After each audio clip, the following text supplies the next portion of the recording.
जयपुर में भारतीय आदिवासी पार्टियों के विधायकों ने सीबीआई के पेपर लीक मामले की जांच को लेकर विरोध प्रदर्शन कर रहे हैं। आप देख सकते हैं हाथ में जो तख्तियां हैं ये लेके लगातार ये विरोध कर रहे हैं। जो पेपर लीक हुए हैं उनके लेकर इनकी मांग है कि उसकी सीबीआई जांच की जाए। और हमारे साथ ये विधायक मौजूद हैं। क्या आपकी मांग है और क्यों अचानक आपने ये सब किया है? हम सरकार का जो वादा है वो याद दिलाना चाहते हैं।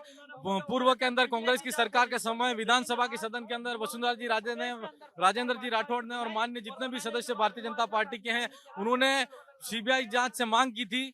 और आज जब सरकार में आने के बाद में सीबीआई से जांच क्यों नहीं कर रहे हैं? अभी कुछ समय पहले आपने देखा होगा कि पेपर लीक के मामले के अंदर कई मीडिया ने सके साथियों ने उजागर मामले की ओएमआर सीट के अंदर घोटाला नजर आया।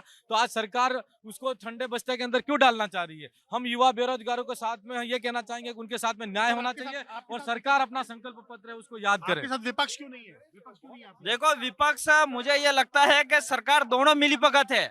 जब सरकार इससे पिछली सरकार जब कांग्रेस की थी उस टाइम बीजेपी के विपक्ष में बैठी थी बीजेपी के, और इस पोस्टर के अंदर राजेंद्र जी राठौड़ और वसुंधरा जी और किरोड़ी लाल जी भी दिख रहे हैं और विधानसभा के स्पीकर महोदय भी दिख रहे हैं इसके अंदर। उस टाइम सीबीआई की मांग कर रहे थे ये, लेकिन आज उनकी सत्ता बन गई, सरकार बन गई। इसके बाद पूरे प्रदेश के युवाओं के साथ न्याय करने का काम नहीं कर रहे, एक युवाओं को धोखा देने का काम ये सरकार कर रही है। तो हम सीबीआई की मांग कर रहे हैं। और जो 2016 से जो पेपर लीक हुआ है, लाइब्रेरी भर्ती 2018 में paper leak, JEN civil degree 2018 में पेपर लीक, कांस्टेबल 2018 और 22 दोनों पेपर लीक, हाईकोर्ट एलडीसी भर्ती 2022 में पेपर लीक, शिक्षक भर्ती 2022 और जीके का पेपर लीक, वन रक्षक भर्ती 2022 पेपर का लीक, आरएस का 2000 जो आरएस की भर्ती थी 2016 और 18 और 21 की भर्ती रद्द हुई। तो उसको लेके हम सरकार तो कह रही है उनके आने के बाद कोई पेपर लीक ही नहीं हुआ। देखो ये सत्ता में है, मैं ये चाह रहा हूँ कि उनके आने से पेपर लीक नहीं हुए। उन्होंने एग्जाम ही नहीं कराए, एग्जाम तो कराए लेकिन इतनी भर्तियां ही नहीं निकाली, पोस्ट ही नहीं निकाली इतनी। आज पूरे राजस्थान के अंदर शिक्षक की भर्ती 1 लाख से ऊपर होनी चाहिए थी, लेकिन भर्तियां बड़ी मुश्किल से 4 से 5 हजार भर्ती निकली। मतलब भर्तियां इस तरह से निकाला जा रही है जैसा ऊंट के मुंह में जीरो बराबर। तो फिर कहां से ये होगा?